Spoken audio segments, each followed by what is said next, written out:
Le 7 octobre 2023, Alon Noël est enlevé par les terroristes du festival Nova. Il affirme avoir été jeté dans un pick-up comme un sac de pommes de terre avant d'être emmené en quelques secondes de l'autre côté de la frontière. Blessé, il est conduit dans un hôpital de Gaza. Il dit avoir été accueilli par une foule hostile avant de subir une opération chirurgicale dans des conditions qu'il qualifie d'inhumaines, sans aucune anesthésie. Dès les premières heures de sa détention, il décrit des tortures psychologiques, des menaces, une alimentation minimale. Les premières semaines se déroulent dans un tunnel, dans un silence quasi total. Attaché à des chaînes, affamé, Alon dit avoir été réduit à un état animal. On mangeait une pita et 4 cuillères de petits pois par jour. Il y a eu une période où nous ne mangions que des dattes séchées.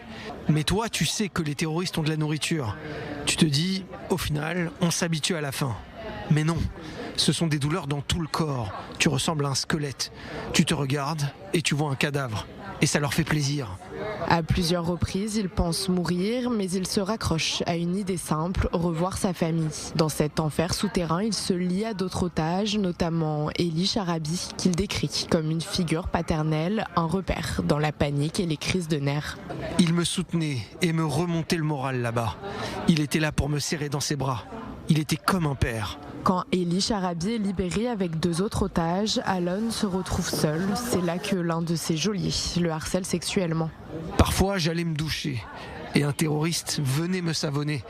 Il mettait du savon sur sa main et commençait à me savonner sous la douche en me touchant. Il disait que c'était important pour lui que je me lave bien, que je n'ai pas d'éruption cutanée. Heureusement, ce n'est pas allé plus loin. Après 738 jours de torture, il apprend qu'il va être libéré. Lors des retrouvailles avec sa famille, il ne s'effondre pas. Ce qui compte pour lui, c'est de leur donner la première impression qu'il est revenu sain d'esprit, en bonne santé et entier. Pendant 2 ans, j'ai été un homme mort. J'ai prié pour cette lumière, pour que quelqu'un me sauve. Ils m'ont tout pris, sauf ma capacité à décider qui je suis. Je vais avancer. Je vais dévorer ce monde. Aujourd'hui, malgré les séquelles, il refuse l'étiquette de victime.